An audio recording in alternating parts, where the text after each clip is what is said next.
नमस्कार, मैं हूं सुमित कुमार। स्वागत है आप सभी का सिलेक्शन प्रदेश के इस मंच पे।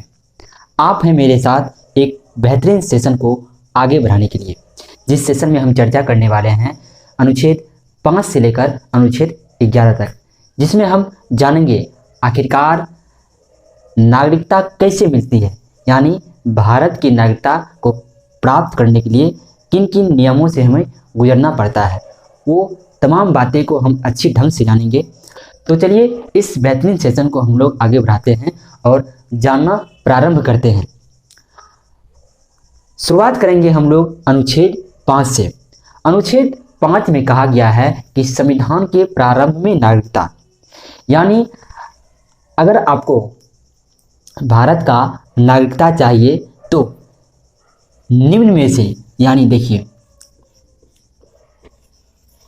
यानी आपको अगर भारत का नागरिकता चाहिए तो आपको 3 शर्तों में से किन्हीं एक शर्तों का पालन करना होगा। पहला शर्त था कि आपका जन्म भारत में हो, यानी जन्म भारत में।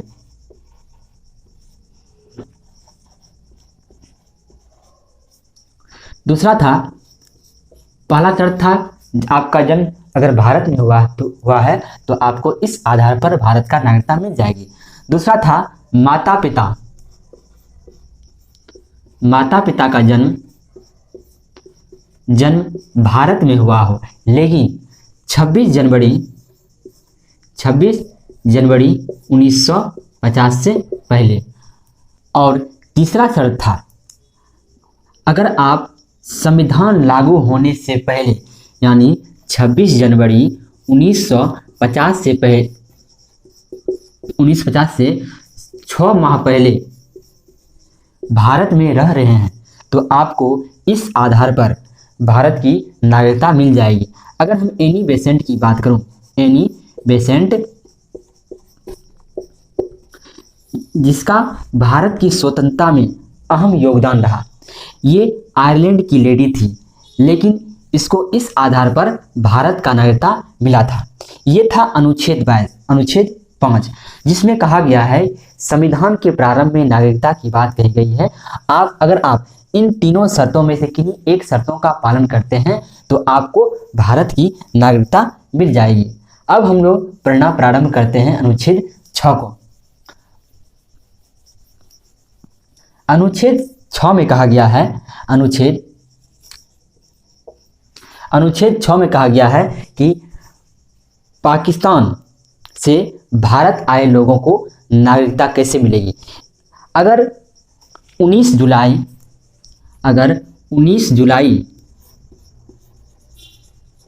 1948 से पहले पाकिस्तान से जो लोग भारत आए हैं उनको भारत सरकार नागरिकता देगी, लेकिन जो 19 जुलाई 1948 के बाद आए हैं, जो 19 जुलाई 1948 के बाद आए हैं, उनको परमिट लेनी पड़ेगी। उसके बाद परमिट लेने के 6 माह बाद उसे भारत का नागरिकता मिलेगी। ऐसा क्यों? क्योंकि भारत सरकार के द्वारा परमिट लॉ जो कि 19 जुलाई 1948 को लागू किया गया था, और यही कारण है 19 जुलाई 1948 से पहले जो भी पाकिस्तानी भारत आए उसको सरकार नागरिकता देगी, और जो बाद में आए उनको परमिट लेना पड़ेगा, और परमिट लेने के 6 मंथ बाद उसे भारत की नागरिकता मिल जाएगी। और यह बात लिखा हुआ था अनुच्छेद 6 में। अब हम लोग बात करेंगे अनुच्छेद 7 की। अनुच्छेद 7 में कहा गया है जो व्यक्ति 1 मार्च, इस डेट को आप कॉपी में नोट कर सकते हैं, जो व्यक्ति 1 मार्च 1947 से पहले भारत से पाकिस्तान चले गए, और जब पाकिस्तान में उनके साथ अन्याय होने लगा तो उनका मन किया कि हमारा ही देश अच्छा था, और वह पुनः पाकिस्तान से लौटकर भारत आ गए, तो उन्हें सरकार नागरिकता प्रदान करती है, और इसके लिए उसे रजिस्ट्रेशन कराना पड़ता था, और रजिस्ट्रेशन कराने के बाद 6 मंथ के बाद उसे भारत का नागरिकता मिल जाती थी। ये बात लिखा हुआ था अनुच्छेद 7 में। अभी तक हम लोग अनुच्छेद 5, 6 और 7 को अच्छे ढंग से जाना है, और अगर आप कॉपी और कलम लेके बैठे हैं तो आप इस डेट को अपनी कॉपी में लिख सकते हैं।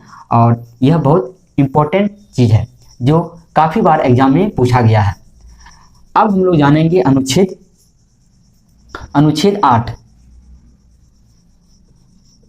अनुच्छेद 8 की बात करेंगे। जैसे मान लीजिए भारत में कुछ ऐसे माता पिता हैं जो अपने बच्चों को विदेश में पढ़ाते हैं।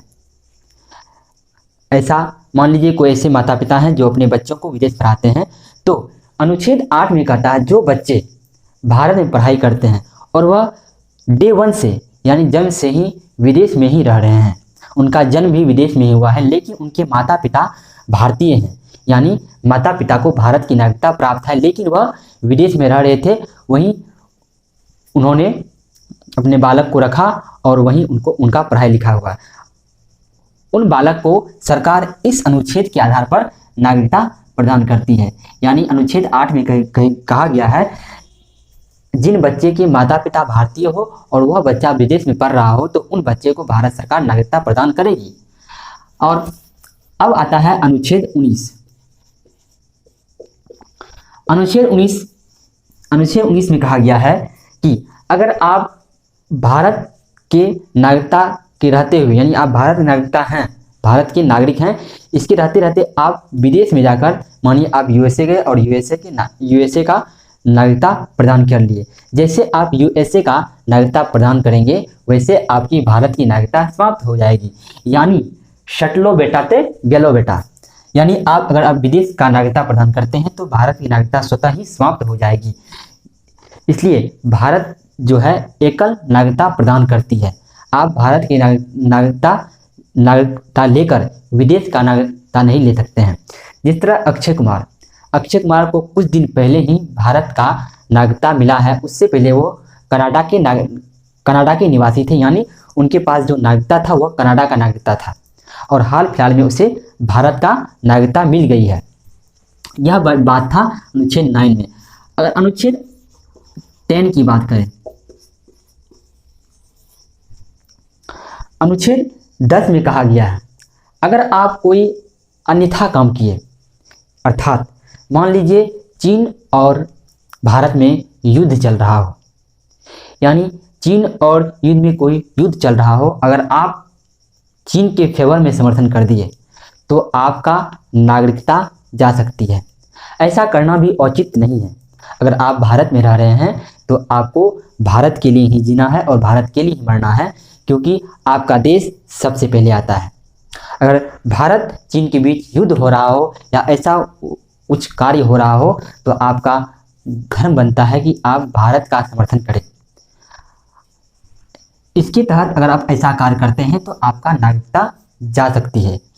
अब हम अनुच्छेद 11 को जानते हैं। अनुच्छेद 11 में कहा गया है जितने नागरिकता संबंधी कानून हैं, जितने भी नागरिकता संबंधी कानून हैं उन सभी कानून को संसद बनाएगी। संसद में भी जो गृह मंत्रालय हैं वह इस पर कानून बनाएगी। और ऐसा बहुत बार हुआ है। अगर आपको पता होगा सबसे पहली बार जो नागरिकता पर कानून आया था वो था 1955 में। 1955 में प्रथम बार आया था और इसके बाद इस पर संशोधन हुआ 1986 में। 1986 के बाद इस पर संशोधन हुआ 1992 के बाद 2003 में इन पर संशोधन हुआ, फिर 2003 के बाद इन पर 2005 में संशोधन हुआ, 2005 के बाद 2015 में संशोधन, फिर 2015 के बाद 2019 में संशोधन। यानी क्रमशः 1955 से लेकर अब तक कई बार नागरिकता पर संशोधन हो चुकी है। यानी जो नागरिकता प्रदान करने का जो नियम है उस पर कई बार संशोधन हो चुकी है। पहली बार 1955 में, फिर 1986, 1992, 2003, 2005, 2015, 2019, यानी 1, 2, 3, 4, 5, 6, 7 7 बार संशोधन हो चुकी है। इन सभी पर हम लोग विस्तार पूर्वक चर्चा कल के क्लास में करेंगे। आज का ये क्लास आपको कैसा लगा हमें कमेंट सेक्शन लिखना ना भूलें। तब तक के लिए हमें दीजिए इजाज़त, मिलते हैं नेक्स्ट क्लास में। और हाँ, अगर आपने अभी तक इस चैनल को सब्सक्राइब नहीं किया है तो अभी जाके सब्सक्राइब कर ले और बेल आइकन को प्रेस कर ले, जिससे आने वाले सभी वीडियो की नोटिफिकेशन सबसे पहले आप तक पहुंचे। धन्यवाद।